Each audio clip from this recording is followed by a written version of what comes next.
Hello friends, welcome to विज्ञान तक। Friends, हम लोग एनसीईआरटी 12th का बायोलॉजी पढ़ रहे हैं। अध्याय नंबर है 4 और अध्याय का नाम है जनन स्वास्थ्य। फ्रेंड्स, मैं आपको बता दूं कि यह 12th के बायोलॉजी का फुल कोर्स चल रहा है, जिसमें मैं 12th के बायोलॉजी का पूरा तैयारी कराऊंगा, वो भी फ्री ऑफ कॉस्ट में। अगर आप भी चाहते हैं कि 12th की बायोलॉजी की तैयारी अच्छे से करें तो आप इस चैनल को सब्सक्राइब कर सकते हैं तथा बेल आइकन को दबा सकते हैं, ताकि आने वाले वीडियो का नोटिफिकेशन बिल्कुल सही समय पे आपको मिल सके। तो चलिए बिना किसी देरी के आज के वीडियो को शुरू करते हैं। आज हम लोग पढ़ेंगे जनन स्वास्थ्य के बारे में, और इस चैप्टर के अंतर्गत हम लोग पढ़ेंगे जनन स्वास्थ्य, समस्याएं और कार्यनीतियां। ठीक है, यानी जनन स्वास्थ्य क्या होता है, उसमें क्या समस्याएं हैं और उसकी क्या कार्यनीतियां हैं जिनसे इनको सुलझाया जा सके। फिर पढ़ेंगे जनसंख्या विस्फोट और जन्म नियंत्रण के बारे में। उसके बाद पढ़ेंगे सगर्भता का चिकित्सकीय समापन के बारे में, यानी कोई गर्भ ठहर जाता है तो उसको कैसे चिकित्सा के माध्यम से उसका समापन किया जाता है। फिर यौन संचारित रोग के बारे में पढ़ेंगे और उसके बाद में हम लोग बाध्यता के बारे में पढ़ेंगे। चलिए अब शुरू करते हैं। पिछले अध्याय में आपने जनन तंत्र यानी रिप्रोडक्टिव सिस्टम और उसके प्रकारों के बारे में पढ़ा था। मैंने ये काफी डिटेल में वीडियो बनाया है, आप उसको जरूर देखिएगा। आप उससे जुड़े निकट शीर्षक अर्थात जनन स्वास्थ्य के बारे में चर्चा करेंगे, यानी स्वास्थ्य, इसमें हम क्या पढ़ेंगे, जनन स्वास्थ्य के बारे में चर्चा करेंगे। पिछले चैप्टर में हम लोग पढ़े थे जनन से संबंधित कि जनन कैसे होता है, मानव में कैसे होता है, ये सब पढ़े थे। इसमें हम जनन स्वास्थ्य के बारे में पढ़ेंगे। हम जनन स्वास्थ्य शब्द से क्या तात्पर्य समझते हैं, इसका मतलब क्या है वो समझते हैं। यह शब्द साधारणतः स्वस्थ जनन अंगों तथा उसके सामान्य प्रकारों से संबंधित है। यानी जनन स्वास्थ्य का मतलब क्या है कि जनन अंग और उसके सही से कार्य करने से संबंधित जो भी होगा उसे हम जनन स्वास्थ्य की श्रेणी में रखेंगे। वस्तुतः यह एक व्यापक परिप्रेक्ष्य को दर्शाता है, यानी इसके अंतर्गत बहुत सारी चीजें आती है जिसके अंतर्गत जनन के भावनात्मक एवं सामाजिक पहलू जुड़े हुए हैं। यानी जनन से मतलब केवल शारीरिक रूप से नहीं है, शरीर तो मान लीजिए कि जनन के लिए शरीर ठीक है, इसके अलावा हम इसमें शामिल करते हैं कि हमारा भावात्मक यानी हमारा सोच कैसा है, हम समाज में कैसे उसको जोड़ पाते हैं, ये सारा कुछ इसमें हम लोग जानेंगे। विश्व स्वास्थ्य संगठन यानी WHO, वर्ल्ड हेल्थ ऑर्गेनाइजेशन भी कहते हैं के अनुसार जनन स्वास्थ्य का अर्थ जनन के सभी पहलुओं सहित एक संपूर्ण स्वास्थ्य अर्थात शारीरिक, भावनात्मक, व्यवहारात्मक तथा सामाजिक स्वास्थ्य है। यानी जनन स्वास्थ्य के अंदर क्या क्या आता है, जनन करने के लिए तो जो भी अंग जरूरी है, उसका कार्यनीति है, उसका स्वस्थ होना, ये सब के अलावा शरीर सही होना चाहिए, भावनात्मक यानी सोच, व्यवहारात्मक आप कैसे व्यवहार करते हैं और समाज में कैसे आप उसका अनुकूलन करते हैं, इन सब को मिलाकर के ही जनन स्वास्थ्य बनता है और इस पे ये आधारित होता है। इसलिए ऐसे समाज को जननात्मक रूप से स्वस्थ समाज कहा जा सकता है, जिसमें लोगों के जनन अंग शारीरिक रूप से, प्रक्रियात्मक रूप से सामान्य हो, यानी उनका शरीर भी सही हो और वो सही से कार्य भी करता हो, और साथ ही उनका व्यवहार भी सही हो। यौन संबंधी सभी पहलुओं की भावनात्मक और व्यवहारिक परस्पर क्रियाएं सामान्य हो। जनन स्वास्थ्य को बेहतर बनाए रखने के लिए क्या महत्व है, इसे पाने के लिए कौन सी विधि अपनानी चाहिए, आइए जांच करें। हम लोग इसमें ढूंढेंगे कि जनन स्वास्थ्य के लिए क्या क्या इंपॉर्टेंट है और कैसे कैसे उसको हम लोग पा सकते हैं, कैसे वहां तक पहुंच सकते हैं, ताकि हमारा जो जनन स्वास्थ्य है वो अच्छा हो सके। अब पढ़ेंगे जनन स्वास्थ्य, समस्याएं एवं कार्यनीतियां। जनन स्वास्थ्य के बारे में तो हम लोग ऊपर देखे कि जनन स्वास्थ्य क्या होता है। अब हम इसमें समस्या भी पढ़ेंगे और कार्यनीति भी पढ़ेंगे। विश्व में भारत ही ऐसा पहला देश था जिसने राष्ट्रीय स्तर पर संपूर्ण जनन स्वास्थ्य को एक लक्ष्य के रूप में प्राप्त करने के लिए राष्ट्रीय कार्य योजना और कार्यक्रमों की शुरुआत की थी। इन कार्यक्रमों को परिवार नियोजन कहा जाता था। देखिए फ्रेंड्स, आज भले जो भी स्थिति हो, लेकिन भारत ही पहला ऐसा देश था जिसने पूरे विश्व में सबसे पहले राष्ट्रीय स्तर पर जनन स्वास्थ्य को एक लक्ष्य के रूप में रखा था और इसके लिए कार्य योजना तथा कार्यक्रम की शुरुआत की थी, और उस कार्यक्रम का नाम दिया था परिवार नियोजन। ठीक है, अब यह परिवार कल्याण के नाम से जाना जाता है। यानी पहले जो कार्यक्रम परिवार नियोजन के नाम से शुरू हुआ था उसको अब हम लोग परिवार कल्याण के नाम से जानते हैं। और इसकी शुरुआत कब हुई थी? 1951 में इसकी शुरुआत हो चुकी थी। यानी जनन स्वास्थ्य से संबंधित जो कार्यक्रम था परिवार नियोजन, उसकी शुरुआत कब हुई थी? 1951 में। पिछले दशकों में समय समय पर इसका आवधिक मूल्यांकन भी किया गया। जनन संबंधित और औद्योगिक क्षेत्रों को इसमें सम्मिलित करते हुए उन्नत व व्यापक कार्यक्रम फिलहाल जनन एवं बाल स्वास्थ्य सेवा कार्यक्रम या RCH के नाम से प्रसिद्ध है। यानी इसमें जो जरूरी बदलाव करने चाहिए थे वो किया गया और इसका नाम कर दिया गया जनन एवं बाल स्वास्थ्य सेवा कार्यक्रम, जिसे RCH भी कहते हैं। इन कार्यक्रमों के अंतर्गत जनन संबंधित सभी पहलुओं के बारे में लोगों में जागरूकता पैदा करते हुए जननात्मक रूप से स्वस्थ समाज तैयार करने के लिए अनेक सुविधाएं एवं प्रोत्साहन दिए जा रहे हैं। यानी इसको सुधारने के लिए अनेक कार्यक्रम चलाया जा रहा है। जैसे आप लोग सुने होंगे कि जब कोई माँ शिशु को जन्म देती है हॉस्पिटल में तो उसको 4000 रुपये दे देता है। आशा जो सहेलियां हैं उनकी नियुक्ति की गई है। जो आशा कार्यकर्ता है वो ढूंढती है कि कौन गर्भवती महिला है, उसे सही से पोषण देती है, हॉस्पिटल तक पहुंचाती है, सही जानकारी देती है। तो ये सारा कुछ उसी श्रेणी में आता है। श्रव्य तथा दृश्य, जिसे हम ऑडियो विजुअल भी कहते हैं, यानी वीडियो आप समझ लीजिए। वीडियो और मुद्रित सामग्री की सहायता से सरकारी एवं गैर सरकारी संगठन जनता के बीच जनन संबंधित पहलुओं के प्रति जागरूकता पैदा करने के लिए विभिन्न उपाय कर रहे हैं। इसके लिए आप लोग देखेंगे टीवी पे प्रचार आता है, कई जगह पे पोस्टर लगाया जाता है। ठीक है, जिससे लोगों को जानकारी दी जाती है, उनको जागरूक किया जाता है। ठीक है, उपयुक्त सूचनाओं को प्रसारित करने के लिए माता पिता, अन्य निकट संबंधित शिक्षक व मित्र भी प्रमुख भूमिका निभाते हैं। जी, यह बिल्कुल जरूरी है कि आपका जनन स्वास्थ्य कैसा है, आपकी जानकारी कैसी है, इसके बारे में केवल सरकार ही नहीं, माता पिता, आपके संबंधी जो हैं, शिक्षक मित्र, सभी जागरूक हों और वो कैसे आपको समझाते हैं। क्योंकि किसी भी व्यक्ति पे सबसे ज्यादा असर उसके माता पिता, मित्र और शिक्षक तथा संबंधियों का पड़ता है। तो अगर ये सही लोग सही जानकारी देते हैं, आपको जागरूक करते हैं, तो जरूर जागरूक हो सकते हैं सभी लोग। विद्यालयों में यौन शिक्षा की पढ़ाई को बढ़ावा दिया जाना चाहिए ताकि युवाओं को सही जानकारी मिल सके और बच्चे यानी यौन संबंधी विभिन्न पहलुओं के बारे में फैली भ्रांतियों पर विश्वास न करें और उन्हें यौन संबंधी गलत धारणाओं से छुटकारा मिल सके।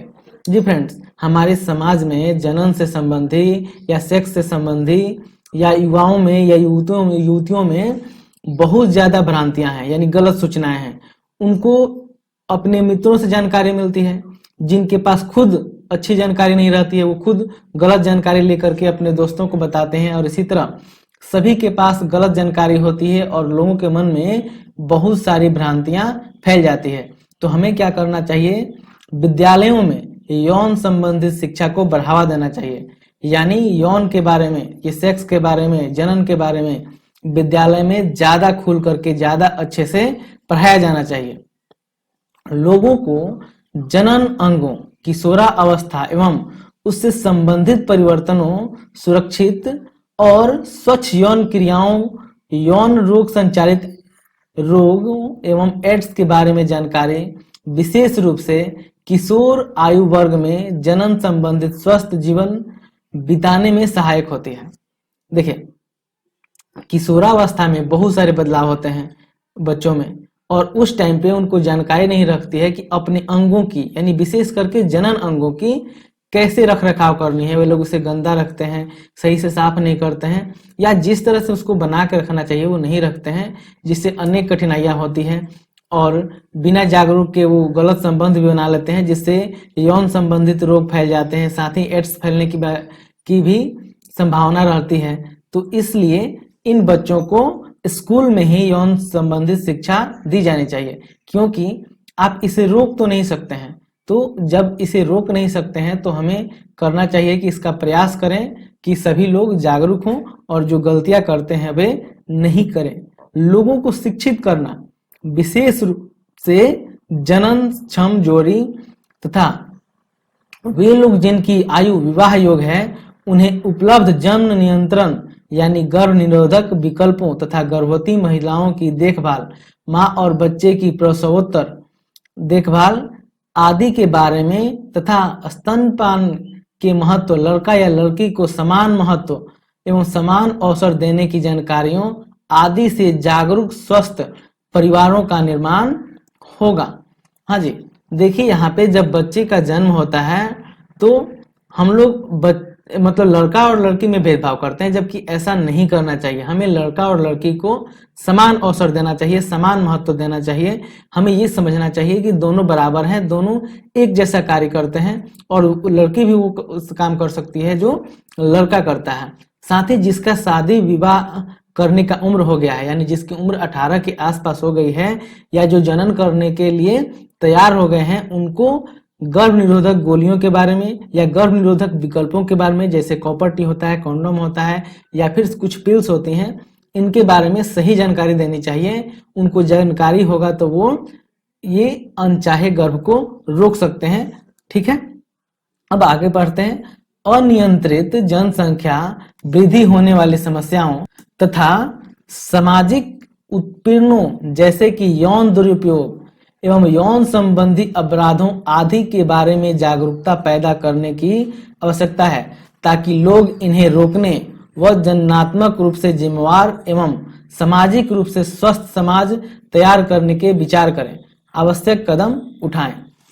अब देखिए, हमारे समाज में यौन हिंसा बहुत ज्यादा होती है।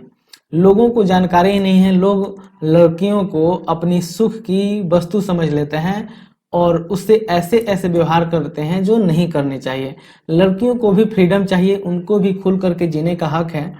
तो हमें इस बात को समझना चाहिए कि जैसे हमारे अंग होते हैं, हम अपने अंगों की इज्जत करते हैं, जैसे उसका सम्मान करते हैं, लड़कियों के भी अंग वैसे ही हैं। वो कोई विशेष तरह से नहीं बने हैं। जैसे हमारे शरीर की रचना हुई है या पूरे शरीर की रचना हुई है, वैसे ही उनके अंगों की भी रचना हुई है।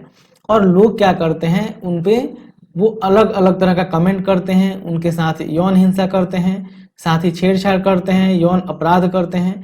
तो ये तभी समाप्त हो सकता है जब एक पढ़ा लिखा व्यक्ति समझदार हो और उसको ये सब की समझ हो। कोई भी एक अच्छा सा समझदार व्यक्ति, पढ़ा लिखा व्यक्ति इस तरह का कार्य नहीं करेगा। तो हमें ये कोशिश करनी चाहिए कि समाज को हम जागरूक बनाएं, लोग समझ सकें, एक दूसरे के अंगों की इज्जत कर सकें, एक दूसरे की समस्याओं को समझ सकें। जनन स्वास्थ्य प्राप्ति के लिए विभिन्न कार्य योजनाओं के सफलतापूर्वक क्रियान्वयन के लिए मजबूत संरचनात्मक सुविधाओं, व्यवसायिक विशेषज्ञता तथा भरपूर भौतिक सहारों की आवश्यकता है। देखिए, जनन स्वास्थ्य को सही करने के लिए हमें क्या चाहिए? एक अच्छी कार्य योजना चाहिए, उसका सही से क्रियान्वयन होना चाहिए, साथ ही एक अच्छा हमारे पास ढांचा होना चाहिए, विशेषज्ञों की टीम होनी चाहिए, इसके अलावा सहायता करने के लिए एक टीम होनी चाहिए, तभी हम ये सब अचीव कर सकते हैं। लोगों को जनन संबंधित समस्याओं जैसे कि सगर्भता, प्रसव, यौन संचारित रोगों, गर्भपात, गर्भ निरोधकों, ऋतुस्राव जिसे माहवारी भी कहते हैं या एमसी कहते हैं, संबंधित समस्याओं, बांझता आदि के बारे में चिकित्सा सहायता एवं देखभाल उपलब्ध कराना आवश्यक है। ठीक है, अब ये जितने सारे हैं, जैसे प्रसव है यानी बच्चे का जब जन्म होता है उस टाइम, यौन संचारित रोग है, गर्भपात है, गर्भ निरोधक है या फिर ऋतुस्राव है, एमसीबी जिसे कहते हैं, ये बांझपन है जिसे बांझता कहते हैं, इन सबों के लिए हमें जागरूक होना होगा, इनके बारे में पूरी जानकारी लेनी होगी, सही से देखभाल करना होगा। आप अक्सर सुने होंगे कि जब भी किसी में बांझता होती है यानी कोई औरत मां नहीं बनती है तो उसके लिए दोष केवल व केवल उस लड़की को दिया जाता है, जबकि ऐसा नहीं है। बांझता के पीछे केवल लड़की जिम्मेवार नहीं होती है, कई बार या कहें तो आधे केसों में लड़के जिम्मेवार होते हैं, यानी मर्द में वो क्षमता ही नहीं होती है कि वो बच्चे पैदा कर सके, लेकिन उसके लिए दुख किसको दिया जाता है? तो उस लड़की को। तो ये सब हमें कैसे पता चलेगा? जब हम अच्छे से डॉक्टर के पास जाएंगे, सूचना लेंगे, हमारे पास जानकारी होगी। इन सब चीजों के बाद ही हम ये कर पाएंगे। ठीक है, समय समय पर बेहतर तकनीकों और नई कार्यनीतियों को कार्यान्वयन करने का भी आवश्यकता है, ताकि लोगों की अधिक सुचारू रूप से देखभाल और सहायता की जा सके। बढ़ती मादा भ्रूण हत्या की कानूनी रोक के लिए उल्वेधन, जांच, लिंग परीक्षण पर वैधानिक प्रतिबंध तथा व्यापक बाल प्रतिरक्षण आदि कुछ महत्वपूर्ण कार्यक्रमों को भी शामिल किया गया है। फ्रेंड्स, आप जानते हैं कि भ्रूण में यानी जब माता गर्भवती रहती है उसी समय लोग लिंग की जांच करा लेते हैं और उन्हें पता लगता है कि उसमें लड़की है, यानी गर्भ में लड़की है, तो लोग उसकी भ्रूण हत्या कर देते हैं। उसके लिए नियम भी बनाया गया है उल्वेदन, जिसमें लिंग जांच करना अपराध है, लोग फिर भी चुपके से लिंग जांच कराते हैं। तो इन सब चीजों को और भी कठोरता से पालन कराया जाना चाहिए इन नियमों का। इम्यूनोसेंटेसिस में इम्यूनोओटिक द्रव्य में घुले पदार्थों व विकासशील भ्रूण की कोशिकाओं का विश्लेषण किया जाता है। अब इम्यूनोसेंटेसिस क्या होता है? इसमें भ्रूण में जो कोशिका होती है उनका अध्ययन किया जाता है। इस विधि से भ्रूण में होने वाले विभिन्न अनुवांशिक विकार जैसे Down syndrome, haemophilia, sickle cell anaemia आदि की उपस्थिति का पता चलता है। यानी उसके जांच से हमें पता चल जाता है कि उसमें कौन से अनुवांशिक विकार हैं, जैसे डाउन सिंड्रोम हो सकता है या हीमोफीलिया हो सकता है। इन सब चीजों के बारे में हम लोग अगले चैप्टर में पढ़ेंगे, ठीक है, कि ये क्या बीमारी होती है, तथा जनन संबंधित विभिन्न क्षेत्रों पर अनुसंधान को बढ़ावा दिया जाता है और उसका जांच करके हम लोग बीमारी का पता लगाते हैं और उससे होने वाली समस्याओं को दूर करने का प्रयास करते हैं। सरकारी तथा गैर सरकारी एजेंसियां नई विधियां तलाशने व विद्यमान को बेहतर बनाने में काम करती हैं। अब जितना सरकारी तंत्र है या गैर सरकारी तंत्र है वो कोशिश करते हैं कि जो भी ये सब विधि है इसको अच्छे से लागू किया जा सके। क्या आप जानते हैं कि सहेली नामक गर्भ निरोधक गोली खोज भारत में लखनऊ के केंद्रीय औषधि अनुसंधान संस्थान central drug research institute CDRI ने की है।